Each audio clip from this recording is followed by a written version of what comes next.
Well, hey, everybody, welcome to our next interview with Al French, who's our current county commissioner of District 5 in Spokane County.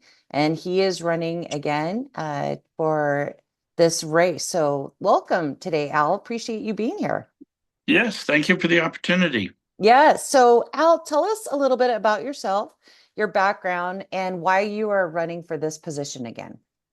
Yeah, well, thank you. So I am a Vietnam era Marine Corps veteran. And when I got out of the Marines, I went to the University of Idaho and got my degree in architecture with a minor in business finance and moved to Spokane in 1977 and have been here ever since. I tell people I will die in Spokane. Some like to think sooner than later, but this is home. And can't imagine living anywhere else. I've lived all over the world, but Spokane's my home. And so I started out as a neighborhood activist and worked to try and increase police presence in my neighborhood. And then from there, went to neighborhood leadership and then was elected to Spokane City Council in 2001. And that's when the council was normal and served for 2 terms or 8 years.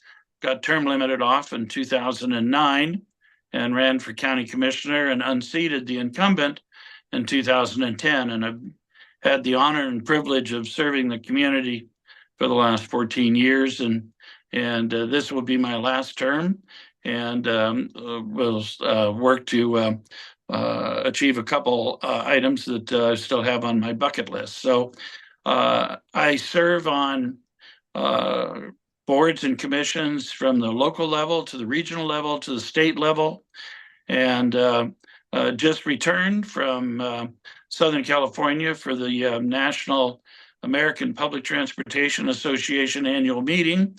And this is a group that recognized my leadership skills in 2008 by awarding me the single national outstanding board member of the year for the American Public Transportation Association. And I'm the only elected official in the state of Washington that's ever received that award.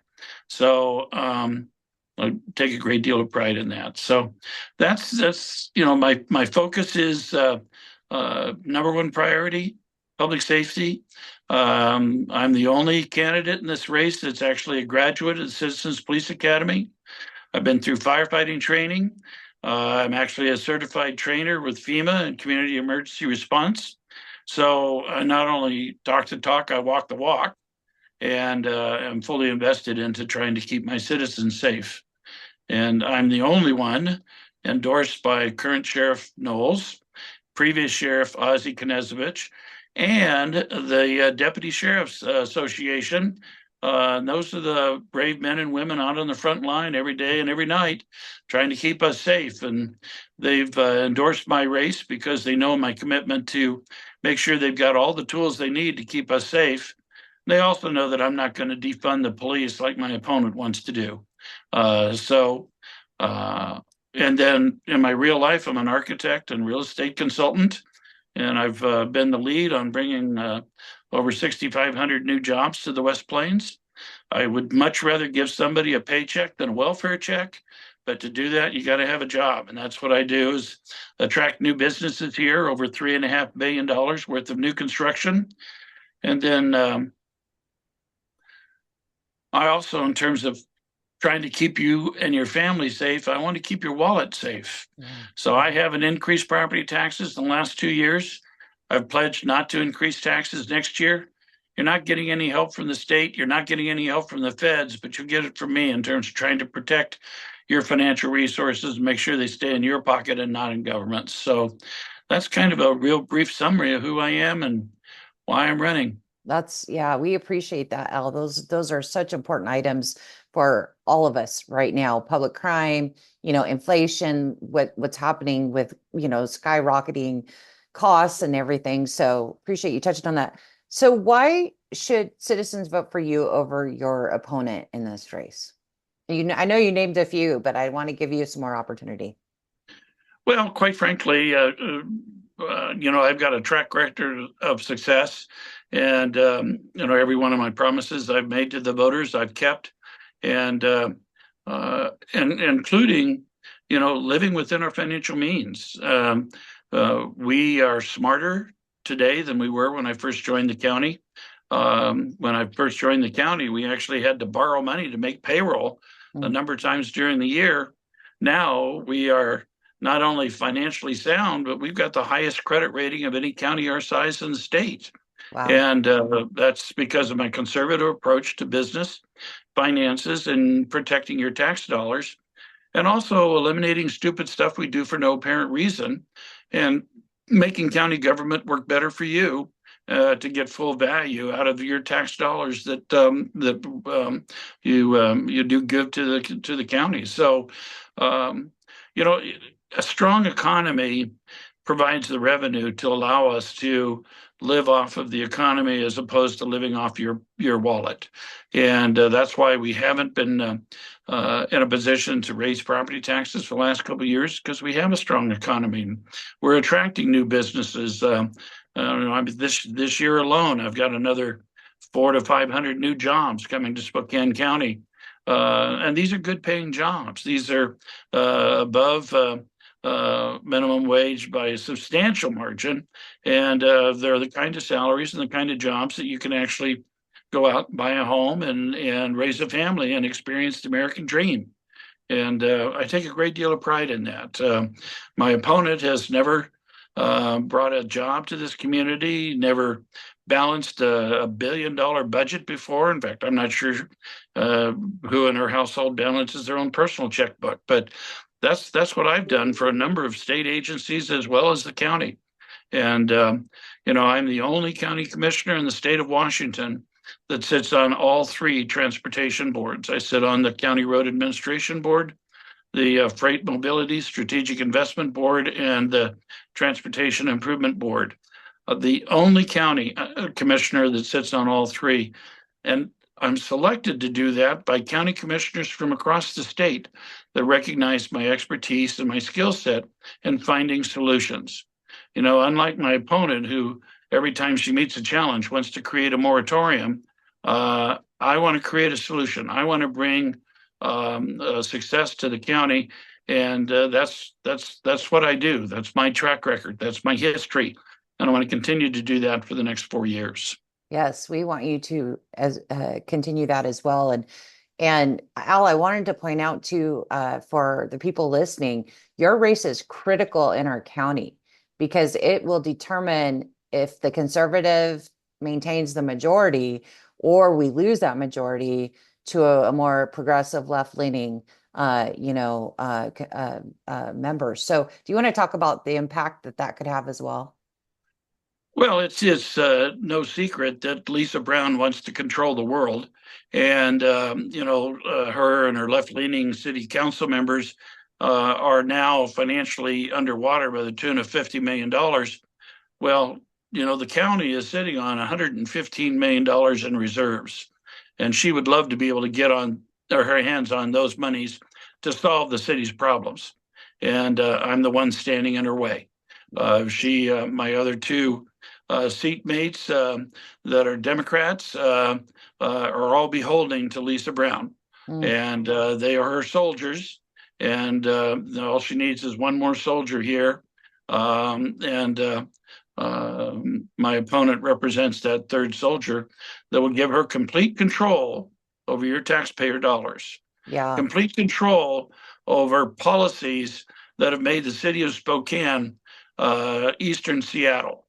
I mean, when you look at the city and the crime and the homelessness and the failure to honor and support our law enforcement officers, and they choose to ignore the voters' will. Proposition 1 said, protect our children from homeless encampments in our parks, schools, and daycares. And this mayor and this city council choose to ignore the will of the voters. Well, you know what? There's a reason why we call it public servant, is we're here to serve you, the public. And that's what I take a great deal of pleasure and honor in doing. But my opponent does not. In fact, my opponent wants your neighbor to tell you what you can do with your property and does not like bringing jobs to this community. In fact, on May 22nd, in a town hall meeting I was holding out in the West Plains with 120 people in the audience, her and a couple of her supporters advocated for establishing a 10-year moratorium. Get this, 10-year moratorium against all development, residential, commercial, industrial. Just stop it on the West Plains. The West Plains is the fastest growing light industrial area in the state of Washington, and she wants to bring that to a stop, just like she stopped development in the Latah Valley. Mm. Well, guess what? You put a stop to growth and you put a stop to development. Guess what's going to increase? Your property taxes and also crime rate, because you won't have the resources to be able to pay for law enforcement. But wait a minute, no, that's what she wants to do, is defund the police. So there's a drastic difference. If you want the county to be a reflection of all the bad policies that you see in the city of Spokane, elect my opponent. Right. But if you want to maintain good quality service, public safety, and an economy that's growing, I'm the only candidate that can bring you all three of those, because that's what I've been doing for the last several years. Yeah, case in point, I believe the city council, Spokane City Council, just, are moving forward on their measure to increase sales tax just the Yes. other night. And so, I mean, this is happening right now as we speak, this push for more taxes. So if you want to not go that direction in the county, you've got to vote for Al. Al, we know your opponent has kind of been flinging some accusations out there about you. I'd really like to give you the opportunity to share your truth about what is reality and set the record straight. Well, thank you. I appreciate the opportunity. I said in the spring, when I saw that she was going to be running against me, and has absolutely zero experience, no experience at all. It's always amazed me that people will run for public office and lie to you, that if you elect them, they'll be able to do things they've never done before in their life. Isn't it amazing? Well, in this situation, she has no track record, has nothing to run on in terms of success. So the only campaign strategy they have is to tear me apart with lies, slander, innuendo, character assassination. And that's what their whole campaign is about. And, um, the the recall petition, which was an absolute political joke. I even had some of my Democratic friends call me and apologize Mm. for that tactic, because it was a political tactic. And that's what the judge who ruled in that case identified it as, and then required the attorney to file with the Public Disclosure Commission, because he recognized it as a political maneuver, not a legal maneuver. And so, but the judge vindicated me on all of the counts. He said there's no evidence of any wrongdoing here by Commissioner French, and dismissed the recall. But they continue with the lies, because it's all they have is lies, and it's lies about PFAS. PFAS has been around since 1938, and I didn't create it, but I'm working to try and get clean water to the West Plains. I'm the only one that's got a plan to bring good, clean, new water to the West Plains. And we're working on doing that every single day. But, that doesn't matter. The judge has ruled, and they choose to ignore the judge. They also choose to ignore the voters. I won the primary. And so, in terms of being a better candidate, what they did is they hired an attorney to overturn the will of the voters, much like they're doing with Prop 1. It's the same attorney engaged in trying to overturn the will of the voters. Don't let an attorney take your vote away from you. It's your vote. Cast it the way you feel you should, and continue to vote conservative if you want to keep your dollars in your pocket and not government's. Yeah, yeah, absolutely. Those are important things for people to understand. This is what really is going on. Al, talk a little bit and share with us, what are some priorities for the county right now? What are the issues that you are, working on? What are the priorities? You talk a lot about budgeting and, balancing the budget, which has been awesome, not increasing property taxes. Obviously, there's not just an unlimited amount of money. So you have to do prioritization in any budget. Talk to us a little bit about, the things that you all are wrestling with right now and what's important for you coming up.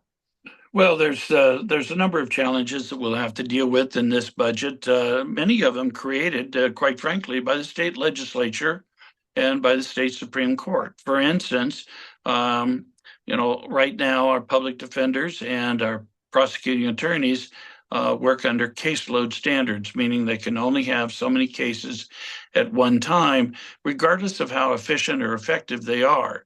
And there's a measure before the Supreme Court now to increase caseload standards by a factor of three. That means if I've got 100 prosecuting attorneys, if this goes through, I'll have to hire 200 more. Oh my goodness.